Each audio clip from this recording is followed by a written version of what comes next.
In the arid plains where ancient civilizations once bloomed, 6 rivers now hold the fate of billions in their flow. The Indus Water Treaty of 1960 stands as perhaps history's most remarkable water-sharing agreement, forged between nuclear-armed archenemies and surviving despite 3 wars and countless skirmishes. Yet as climate change intensifies and populations surge, this Cold War-era treaty faces unprecedented strain, with the terrifying potential to trigger a catastrophic confrontation between India and Pakistan. A treaty born from necessity.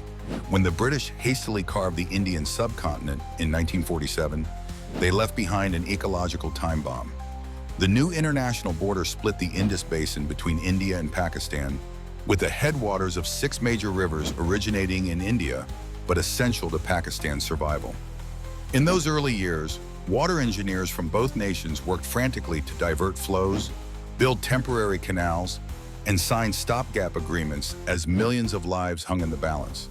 By 1951, Pakistani leaders were warning that India could turn Pakistan's green fields into scorched earth.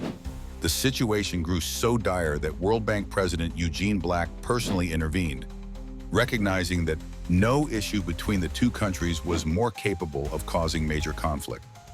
After 9 years of painstaking negotiations, the Indus Water Treaty was signed in 1960, a remarkable diplomatic achievement giving India exclusive rights to the eastern rivers, Ravi, Beas, and Sutlej, while Pakistan gained control of the western rivers, Indus, Jhelum, and Chenab. India could use western river waters for specific non-consumptive purposes, but their flow belonged to Pakistan. For decades, this careful balance worked. Even as Indian and Pakistani soldiers traded fire across disputed borders, their water engineers continued cooperating under the treaty's framework. But today, the agreement stands at a critical breaking point. The Dam of Doom.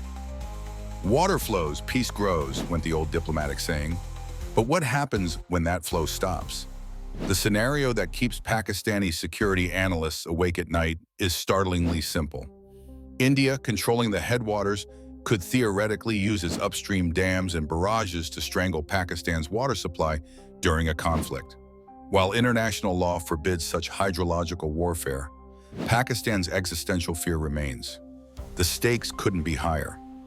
Pakistan's agriculture sector, which employs nearly 40% of its workforce and contributes 19% of GDP, depends almost entirely on Indus Basin irrigation.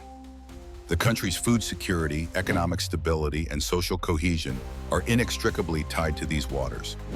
If India were to substantially reduce or halt water flows during critical agricultural seasons, even temporarily, the consequences would cascade rapidly.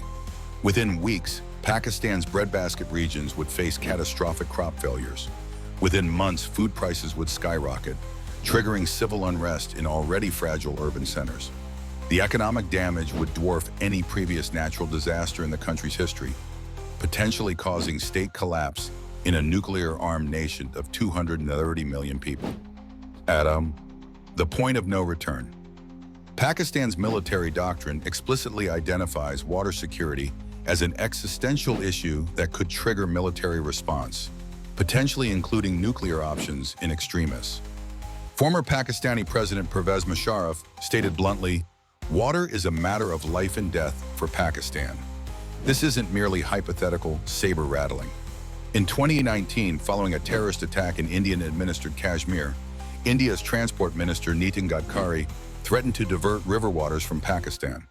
Pakistan's response was immediate and unambiguous. Any water blockade would be considered an act of war. Climate change adds another explosive dimension. Himalayan glaciers feeding these rivers are melting at accelerating rates, while erratic monsoons bring either devastating floods or punishing droughts. These environmental pressures intensify competition for diminishing resources, making both countries increasingly protective of their water rights. Water as a bridge, not a weapon. Despite these tensions, history offers hope. The Indus Treaty has survived 3 wars, military coups, terrorist attacks, and countless diplomatic crises.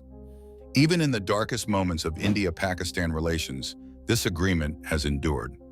The treaty's resilience demonstrates that water cooperation can transcend even the most bitter political enmities. When Pakistani and Indian water commissioners meet, they replace political rhetoric with technical solutions, proving that shared environmental challenges can bridge seemingly insurmountable divides. Today's escalating tensions make modernizing this aging agreement more urgent than ever. Climate change has altered water availability in ways the treaty's original drafters never anticipated. New technologies for water conservation, pollution control, and flood management offer opportunities for win-win solutions if political leaders have the courage to pursue them. The future of South Asia may well depend on whether India and Pakistan can transform water from a source of conflict into a catalyst for cooperation. 2 billion lives and the stability of a nuclear-armed region hang in the balance, proving once again that in the flow of history, few forces are as powerful as water. Thanks for watching.